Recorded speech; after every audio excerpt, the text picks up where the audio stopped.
அனைவருக்கும் வணக்கம் நண்பர்களே. நாம் இன்னைக்கு இந்த பதிவில் குரு பகவான ராசி அதிபதியாக கொண்ட தனுசு ராசி நண்பர்களுக்கு அடுத்த 15 நாட்களில் உங்களோட வாழ்க்கையில் என்ன மாதிரியான மாற்றங்கள் ஏற்படும். தனுசு ராசிக்கு குரு பகவான் உங்களுக்கு ராசி அதிபதியாக இருக்கும் பொழுது இந்த அடுத்த 15 நாட்களில் உங்களுக்கு என்ன மாதிரியான மாற்றங்கள் ஏற்படும், அது முன்னேற்றமாக இருக்குமா இல்லை ஏதாவது தடுமாற்றமும் அமையுமா, இது பற்றின முழு தகவலையுமே உங்களுக்காக இந்த பதிவில் நாங்கள் சொல்லியிருக்கோம். இந்த பதிவு நீங்கள் பயன்பெறும் வகையில் அமையும். ஸோ ஸ்கிப் பண்ணாமல் முழுமையாக பாருங்கள். நம்மளோட சேனலை நீங்கள் இப்போ தான் ஃபஸ்ட் டைம் பார்க்குறவங்களா இருந்தால் மறக்காமல் சப்ஸ்கிரைபும் பண்ணி வச்சுக்கோங்க. தனுசு ராசி அப்படின்னு சொன்னாலே கொஞ்சம் பிடிவாத குணம் கொண்டவங்களாக இருப்பாங்க. தனுசு ராசியை எதிர்த்தா அழிவு தான் அப்படின்னும் ஒரு எண்ணம் இருக்குது. அது ஏன் அப்படிங்கிறத நம்ம தெளிவாக பார்க்கலாம். 12 ராசிக்குமே தனித்தனி குணாதிசயங்கள் அமைஞ்சிருக்கும். அதாவது அந்த ராசி அதிபதியை பொறுத்து குணாதிசயம் மாறுபட்டு காணப்படும். இந்த விஷயத்தில் புத்திசாலித்தனமாகவும் செல்வ செழிப்புடனும் இருக்கும் ஒரு ராசி தாங்க இந்த தனுசு ராசி. பொதுவாக தனுசு ராசிக்காரங்களை எதிர்த்தா அழிவு அப்படின்னு சொல்லுவாங்க. அப்படி சொன்னால் அவங்க ஒன்றும் கெட்டவங்க அழிப்பாங்க அப்படிலாம் இல்லைங்க. அவங்க கிட்ட தேவையில்லாமல் பகச்சிக்கிறதுக்காக அப்படி சொல்லியிருப்பாங்க. அது மட்டும் இல்லாமல் அவங்க எல்லா விஷயத்துலையுமே தெளிவாக சிந்திக்கக்கூடியவங்களா இருப்பாங்க. எந்த ஒரு வேலையாக இருந்தாலுமே சிறப்பாக பணியாற்றி அதில் நற்பெயர் பெறணும் அப்படிங்கிறத குறிக்கோளாக கொண்டு செயல்படுவாங்க. தனுசு ராசிக்கு அதிபதி குரு பகவான். இந்த ராசியை ஜோதிடத்தில் உபய ராசி அப்படின்னு சொல்லுவாங்க. அதே போல தான் 12 ராசிகளில் இது 9வது ராசியாக அமைஞ்சிருக்கு. அதிர்ஷ்டத்தை அழைக்கும் ராசியும் இந்த தனுசு ராசி தான். தனுசு ராசியில் மூலம், பூராடம், உத்திராடம், முதல் பாதம் ஆகிய நட்சத்திரங்கள் அடங்கியிருக்கு. தனுசு ராசி அப்படின்னு சொல்லும் பொழுது வில் அம்பை ராசி சின்னமாக கொண்டதாக இருக்கும். இவங்க நம்பிக்கையும் வீர செயல்களையும் செய்யும் குணம் படைத்தவங்களாக இருப்பாங்க. இந்த ராசிக்காரர்கள்கிட்ட எண்ணற்ற ஆற்றலும் ஆர்வமும் நினைஞ்சு காணப்படும். எந்த ஒரு செயலையுமே தெளிவாக செய்யணும் அப்படிங்கிறதுல கண்ணும் கருத்துமாக செயல்படுவாங்க. தனுசு ராசியில் இருக்கிறவங்களுக்கு பயணம் செய்வது ரொம்பவும் பிடித்த ஒரு விஷயமா இருக்கும். எந்த இடங்களை பற்றி தெரிஞ்சுக்கணும்னு நினைக்கிறாங்களோ அந்த இடத்திற்கு உடனே சென்று பார்க்கணும் அப்படிங்கிறதுல தெளிவாக இருப்பாங்க. தனுசு ராசிக்காரங்க மிகவும் நேர்மையாக இருக்கிறத விரும்பக்கூடியவங்களாகவும் இருப்பாங்க.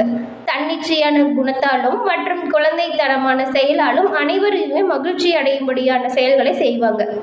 தனுசு ராசியை நெருப்பு ராசி அப்படின்னு சொல்லுவாங்க. இந்த ராசியில் பிறந்தவங்களுக்கு அதிகமாக கோபம் வரும். அது மட்டும் இல்லாமல் இந்த ராசிக்காரர்களுக்கு தைரியமாக எந்த ஒரு விஷயத்துலையுமே தலைமை பொறுப்புடனும் செயல்படுவாங்க. தலைமை தாங்குறவங்களாகவும் தைரியசாலிகளாகவும் தன்னம்பிக்கை உள்ளவங்களாகவும் இருப்பாங்க. தனுசு ராசிக்காரங்க கிட்ட இருக்கிற சிறப்பு ஆற்றல் என்ன அப்படின்னு பார்த்தா, இந்த ராசிக்காரங்க எதிர்காலத்தில் நடக்கக்கூடிய விஷயத்தை கூட முன்கூட்டியே அறியும் ஆற்றல் கொண்டவங்களாகவும் திகழ்வாங்க. அதீத புத்திசாலி அப்படின்னு சொல்லலாம். இவங்க எல்லோர்கிட்டையுமே ரொம்பவும் அன்பாகவும் பாசமாகவும் பழகுவாங்க. ஆனால் யாருக்குமே எந்த விதத்திலையுமே அடிமையாக இருக்க மாட்டாங்க. தனுசு ராசிக்காரர்களுக்கு கொஞ்சம் தற்பெருமை அப்படிங்கிறது அதிகமாகவே இருக்கும். இவங்களை தன்னைத்தானே உயர்த்தி பேசிக்கிட்டே இருப்பாங்க. இவங்க அதிக நண்பர்களையும் கொண்டிருப்பாங்க. மேலும் எப்பொழுதும் சுதந்திரமாக இருக்கணும் அப்படிங்கிற எண்ணம் இவங்களோட மனதில் இருக்கும். யாருக்குமே அடிபணியாமல் அவங்களுக்கு என்ன பிடிச்சதோ அதை அடையணும் அப்படிங்கிறதுல கவனத்தை செலுத்துவாங்க. தனுசு ராசியில் இருக்கவங்க எப்பொழுதுமே ஏதோ ஒரு விஷயத்தை கற்றுக்கிட்டே இருக்கணுங்கிறதுல ஆர்வமாக இருப்பாங்க. வாய்ப்பு கிடைக்கும் போதெல்லாமே புதிய அனுபவங்களை கற்றிருப்பாங்க. இதனால தாங்க தனுசு ராசியை எதிர்த்தா அழிவு அப்படின்னு சொல்கிறோம். அது கெட்ட விஷயத்துக்காக இல்லை, எந்த ஒரு நல்ல விஷயத்தையுமே நல்ல சிறப்பாக தெளிவாக செய்வாங்க.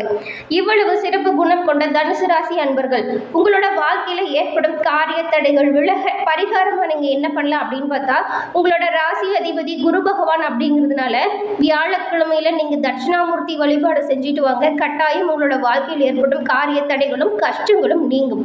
அது மட்டும் இல்லாமல் உங்களுக்கு குரு பகவான் பிடிக்கும் என்றாலும் இந்த வீடியோ பதிவின் கமெண்ட்லேயுமே தட்சிணாமூர்த்தி பகவானுக்கு போற்றி என 3 முறை பதிவிடவும் செய்யுங்க. குரு பகவான் அருளால் உங்களோட வாழ்க்கையில் ஏற்படும் கஷ்டங்களும் துன்பங்களும் நீங்கி நீங்கள் நலமுடன் வாழ நாங்கள் வாழ்த்துக்களையும் தெரிவிச்சுக்கிறோம். சரி வாங்க, நம்ம அடுத்த 15 நாட்களில் உங்களுக்கு என்ன மாதிரியான கிரக நிலைகள் அமைஞ்சிருக்கு, இதன் மூலம் என்ன மாதிரியான மாற்றங்கள் உங்களோட வாழ்க்கையில் உண்டாகும், இதை பற்றிய முழு தகவலையுமே நம்ம தொடர்ந்து பார்க்கலாம். எந்த ஒரு விஷயத்தையுமே பயப்படாமல் யாரையுமே எதிர்த்து சமாளிக்கும் வல்லமை பெற்ற இந்த தனுசு ராசி அன்பர்களுக்கு மாத தொடக்கத்தில் உங்களோட ராசிநாதன் குரு பகவான் பகவான் வக்ரம் பெற்று 6ஆம் இடத்துல சஞ்சாரம் செய்கிறாரு. இதன் மூலம் தொழில் மற்றும் உங்களோட உத்தியோகத்தில் நீங்கள் எதிர்பார்த்த நல்ல மாற்றத்தை கொண்டு வருவதற்கான வாய்ப்புகள் அமையும். அது மட்டும் இல்லாமல் உங்களுக்கு உங்களோட தொழில் விஷயத்தில் நிறைய பேர் தொல்லை தந்துட்டு வந்திருப்பாங்க. நீங்கள் ஏதாவது ஒரு படி முன்னெடுத்து வச்சாலும் உங்களோட பணிகளை எப்படி பின்னடைய வைக்கணும்னு சொல்லிட்டு உங்களுக்கு பின்னாடி நிறைய தொல்லை இருந்திருக்கும். இந்த மாதம் அந்த தொல்லை தந்த எதிரிகள் அவங்களா உங்களை விட்டு விலகி செல்வாங்க. உங்களோட பணிகளை நீங்கள் சிறப்பாகவும் நியாயமாகவும் செய்வதன் மூலம் அதற்கான பலன்களை பெறக்கூடிய மாதமாக இந்த மாதம் அமைஞ்சிருக்கு. சனி வக்ர நிவர்த்தி ஆனதால கொடுக்கல் வாங்கல் எல்லாமே சீராக இருக்கும். இதுவரைக்கும் கொடுக்கல் வாங்கலில் இருந்த பிரச்சனைகளுமே தீர்ந்து சுமூகமான உறவு நீடிக்கும். உங்களோட ஒவ்வொரு வளர்ச்சிக்கும் நீங்கள் பட்ட கஷ்டத்துக்கும் இடையூறாக இருந்தவங்க விலகிடுவாங்க.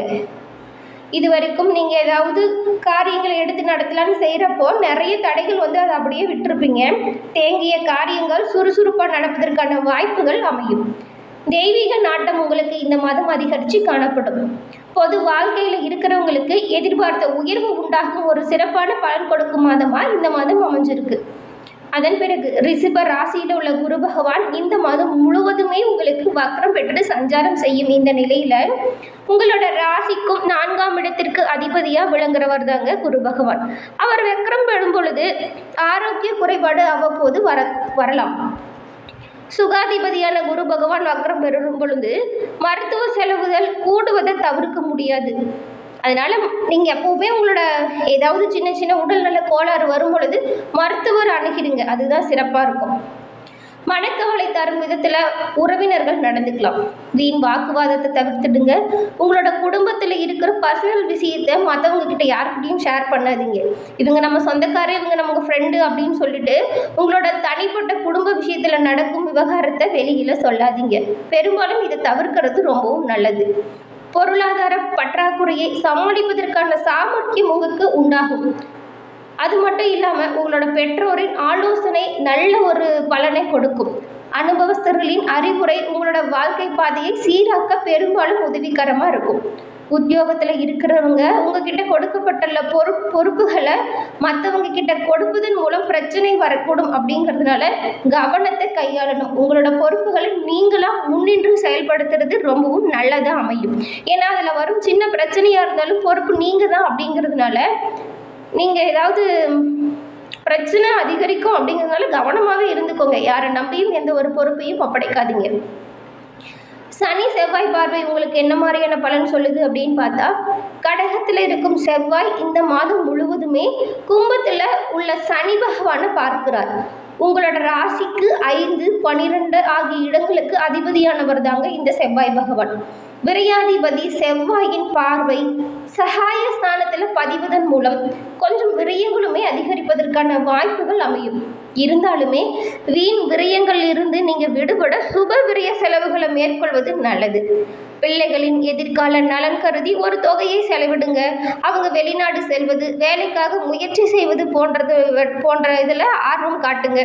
பூர்வீக சொத்துல இருந்த பிரச்சனைகள் நல்ல முடிவிற்கு வரும். புகழ்மிக்கவர்கள் உங்களுக்கு பின்னணியாக இருந்து உதவிக்கரம் நீட்டும் நல்ல மாதமாக இருக்கும். இல்லைன்னா ஏதாவது கோவில் குளம் செல்வது, இந்த மாதிரி ஏதாவது நேர்த்தி கடன் வச்சுருந்தீங்களா அதை குடும்பத்துடன் சென்று நேர்த்தி கடனை செலுத்துவது போன்ற விஷயங்கள் எல்லாமே மேற்கொள்ளலாம். அதுவும் இந்த மாதம் உங்களோட வாழ்க்கையில் ஏற்படும் தடைகள் நீங்கவும் நீங்கள் மென்மேலும் நல்லபடியாக வளரவும் குலதெய்வ வழிபாடுமே உங்களுக்கு நல்ல அருளை பெற்றுக் கொடுக்கும். அதன் பிறகு மகரம் சுக்கிரனோட சேர்க்கை உங்களுக்கு எப்படி இருக்குன்னு பார்த்தா, மகர ராசிக்கு சுக்கிர பகவான் செல்லும் பொழுது உங்களோட ராசிக்கு 2ஆம் இடத்திற்கு வரும் சுக்கிரன் இனிய பலன்களை வழங்குவார். அதனால வர கஷ்டங்களை நினைச்சு ரொம்பவும் நீங்க கவலைப்பட தேவையில்லை. 6, 11 ஆகிய இடங்களுக்கு அதிபதியானவர் தாங்க இந்த சுக்கிர பகவான். தனஸ்தானத்திற்கு வரும் பொழுது பொருளாதார நிலை உயர்ந்து காணப்படும். புதிய முயற்சிகள் வெற்றி பெறும். குடும்பத்தில் சுபகாரியங்கள் நடக்கும். நல்ல நண்பர்கள் நல்ல தகவலை தருவாங்க. வாகனம் வாங்கி மகிழும் வாய்ப்பும் அமையும். கடக ராசியில் உள்ள செவ்வாய் கார்த்திகை மாதத்தில் உங்களுக்கு வக்ரம் அடைஞ்சிருக்காரு. உங்களோட ராசிக்கு விரையாதிபதி செவ்வாய் வக்ரம் பெறும் பொழுது இந்த காலகட்டங்கள் யோகமான காலமாக அமையும். புத்திர ஸ்தானாதிபதி செவ்வாயாக இருக்கிறதுனால பஞ்சாயத்துக்களுமே உங்களுக்கு சாதகமான வகையில் அமையும்.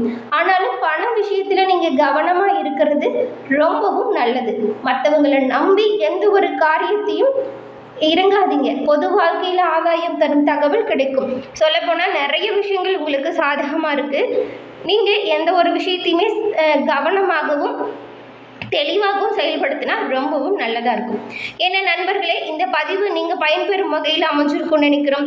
இந்த பதிவு பிடிச்சிருந்தால் லைக் பண்ணுங்கள், ஷேர் பண்ணுங்கள், கமெண்ட் பண்ணுங்கள்.